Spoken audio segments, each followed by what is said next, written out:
पूछिए कि वो 58 साल के अपने राज में 1 किलोमीटर पर भी एटीपी क्यों नहीं लगा पाए, क्यों नहीं लगा पाए 1 किलोमीटर भी एटीपी।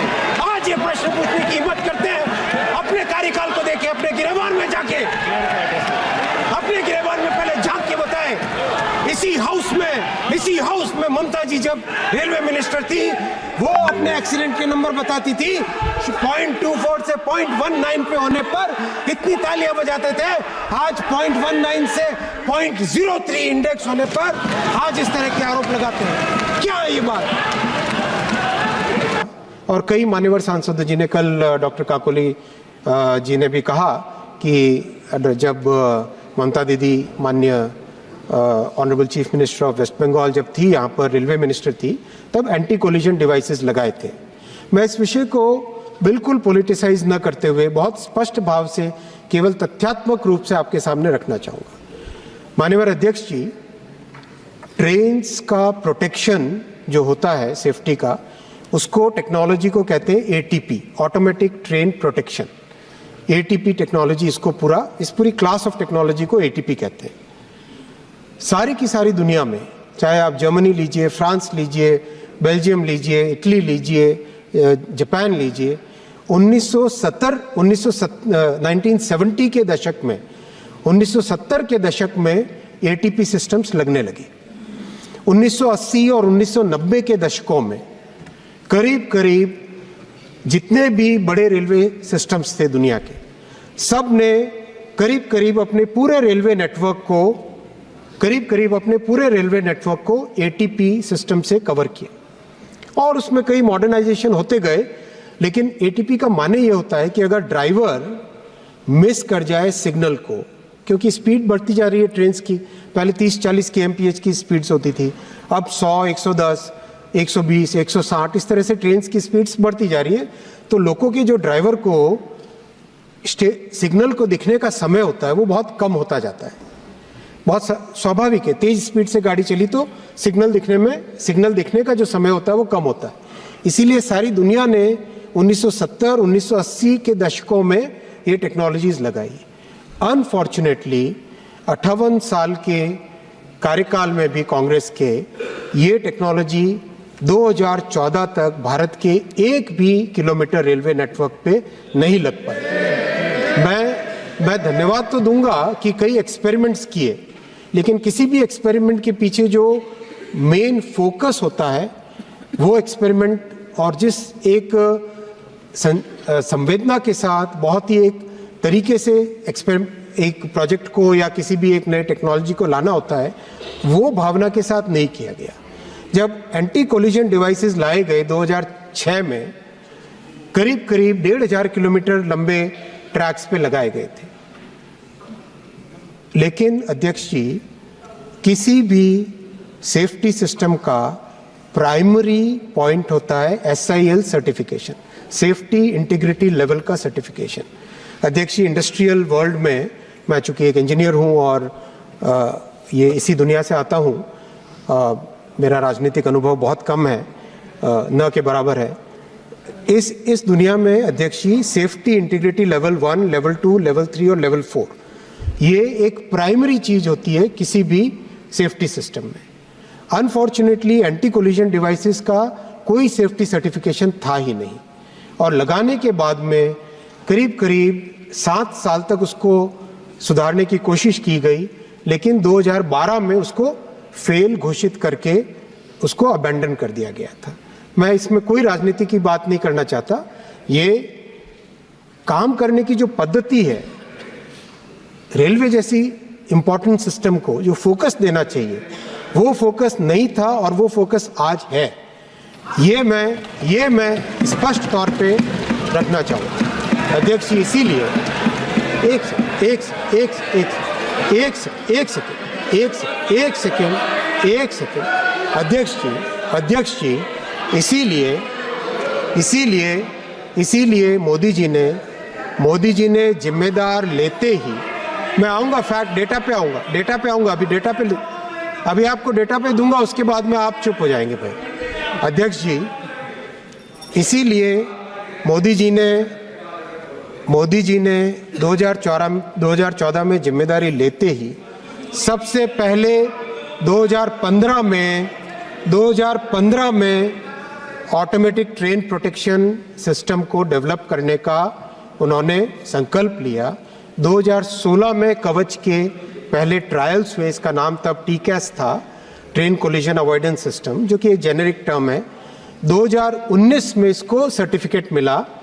ये सर्टिफिकेट इतना डिफिकल्ट होता है, SIL level 4, SIL 1, SIL 2, SIL 3, SIL 4 highest level का सेफ्टी का सर्टिफिकेशन होता है। 3 साल लगे उस सर्टिफिकेट लेने के लिए। कई तरह के ट्रायल्स किए जाते हैं, कई तरह के टेस्टिंग किए जाते हैं, कई कंडीशंस में उसको टेस्ट किया जाता है। 2019 में कवच का सर्टिफिकेशन कंप्लीट हुआ। अध्यक्ष जी, कोविड के बावजूद भी 2020 और 21 में इसके एक्सटेंडेड ट्रायल्स हुए। सर्टिफिकेशन के बाद में 3 मैन्युफैक्चरर्स को डेवलप किया गया और 2022 में पहला बड़ा 3000 किलोमीटर का प्रोजेक्ट रोल आउट हुआ। और 3000 किलोमीटर की इस प्रोजेक्ट में जो इम्प्लीमेंटेशन के दौरान सीखने को मिला, और देश अपना बहुत ही डाइवर्स देश है, बहुत ही डाइवर्स कंडीशंस हैं, जो कि डेजर्ट में रेलवे नेटवर्क में कंडीशंस होती हैं वो पहाड़ वाले क्षेत्र में अलग होती है, जो कोस्ट में होती है वो ड्राई एरिया में अलग होती है।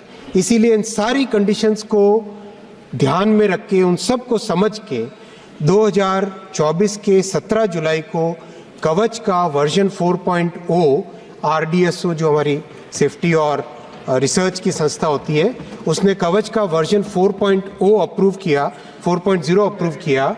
और अध्यक्ष जी, आज हम इस परिस्थिति में हैं कि हमारे पास 3 मैन्युफैक्चरर्स जिन्होंने अपना मैन्युफैक्चरिंग का स्केल अप कर दिया है, 2 नए मैन्युफैक्चरर उसमें जुड़ने वाले हैं।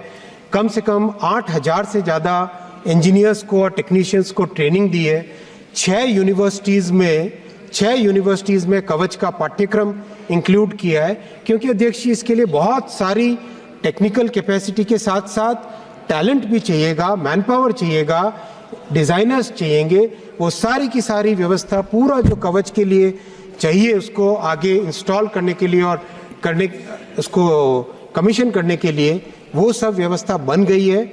और अब इस इतनी मेहनत के बाद में अब परिस्थितियाँ ऐसी है कि हम बड़े पैमाने पे करीब 9000 किलोमीटर के टेंडर इन प्रोसेस हैं और करीब 10,000 लोकोमोटिव्स पे लगना चालू हो जाएगा आगामी कुछ ही महीनों में।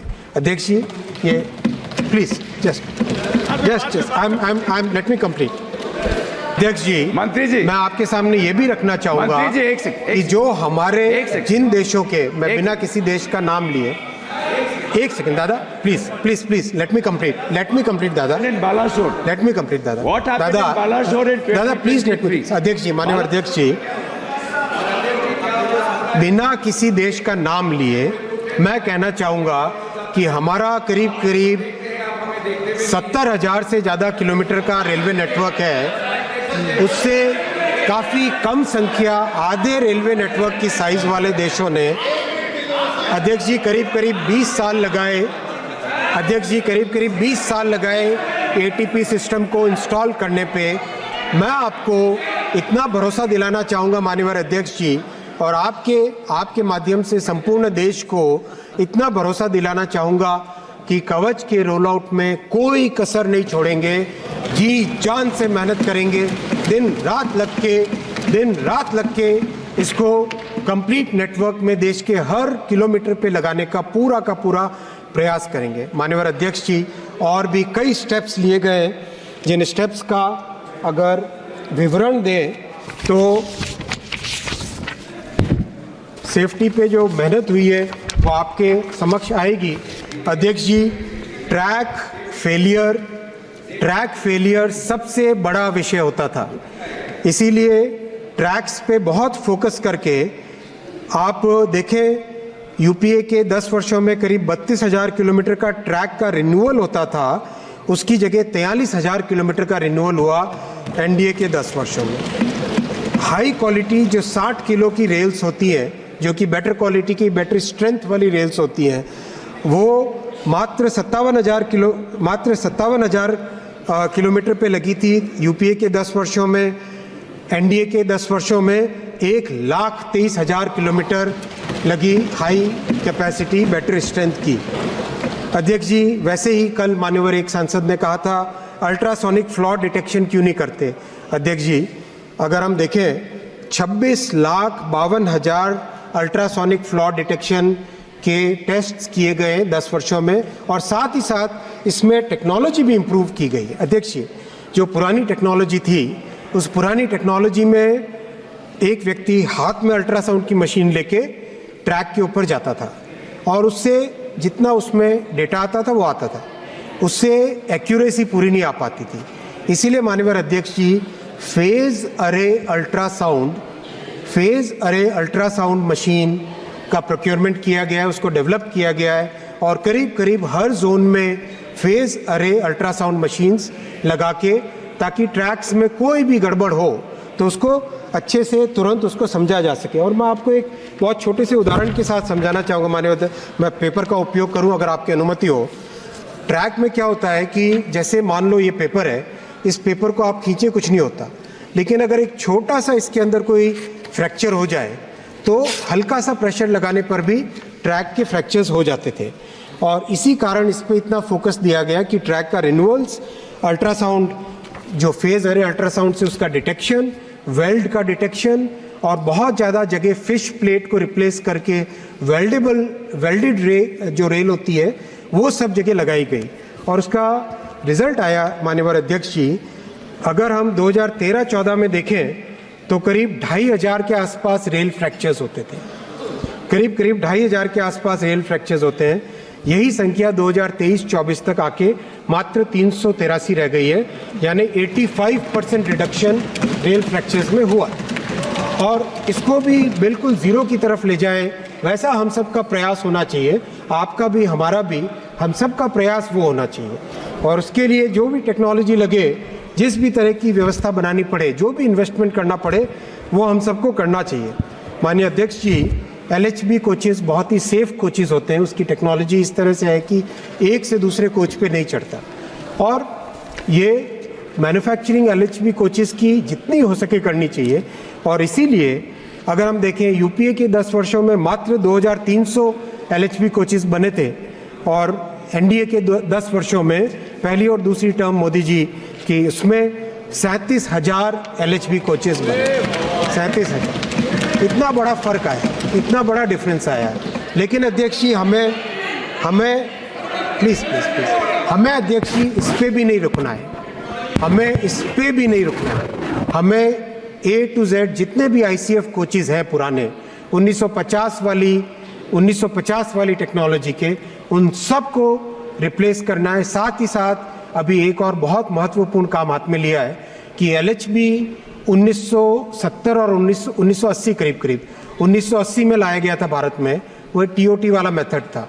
उसके बजाय आज की जो टेक्नोलॉजी है उसको ध्यान में रखते हुए एक टोटली नए प्लेटफॉर्म का, नए कोच का डिज़ाइन का काम हाथ में लिया है। और माननीय अध्यक्ष जी, ये कोच का डिज़ाइन भी हमारे ही देश के इंजीनियर्स, हमारे ही देश की टेक्निकल ब्रेन्स, आत्मनिर्भर भारत की एक और मिसाल बनेगा। ये कोच का डिज़ाइन भी काम में हाथ में लिया है। माननीय जी, स्टील, एल्यूमिनियम दोनों में से जो भी होगा, लेकिन अच्छी क्वालिटी, अच्छा सेफ होगा। और बहुत ही ध्यान से अध्यक्ष जी, जीवन अमूल्य होता है, जीवन का कोई मोल नहीं है। मैं आपको, चूँकि मैं ये नंबर नहीं रखना चाहता था, लेकिन चूँकि मान्यवर सांसद पूछ रहे हैं इसलिए मैं नंबर रखना चाहूँगा, लेकिन इसमें बहुत ही संवेदना के साथ इस विषय को रखना चाहिए। एक भी एक्सीडेंट खराब होता है माननीय अध्यक्ष, कोई किसी को सुख नहीं होता है कि इस तरह की परिस्थिति कोई देखे। फिर भी माननीय अध्यक्ष जी, चूँकि माननीय विपक्ष के माननीय सांसदों ने कहा कि आप नंबर बताओ, इसलिए मैं नंबर रख रहा हूँ। यूपीए के कार्यकाल में 171 के आसपास एक्सीडेंट्स साल के एवरेज होते थे, 171, वो करीब 68%, 68% कम हुए हैं। अभी भी अध्यक्ष जी, हमें उस पे कहीं कोई संतोष नहीं करना चाहिए, कहीं भी संतोष नहीं करना चाहिए। पक्ष हो, विपक्ष हो, अपक्ष हो, कोई भी हो, हम सबको मिलके एक एक विषय पे, सेफ्टी के हर विषय पे पूरा दिल जी जान से, जितनी हमारी बुद्धि है, जितनी हमारी मेहनत है, जितना भी हम प्रयास कर सकते हैं वो पूरा प्रयास करना चाहिए।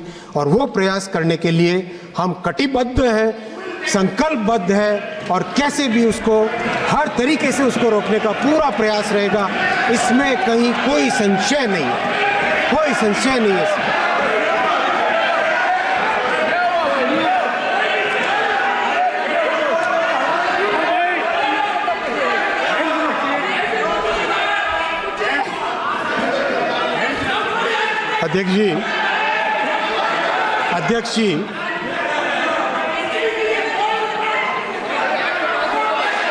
अध्यक्ष जी जो इस तरह से बोल रहे हैं, वो उनको पूछिए कि वो 58 साल के अपने राज में 1 किलोमीटर पर भी एटीपी क्यों नहीं लगा पाए, क्यों नहीं लगा पाए 1 किलोमीटर भी एटीपी।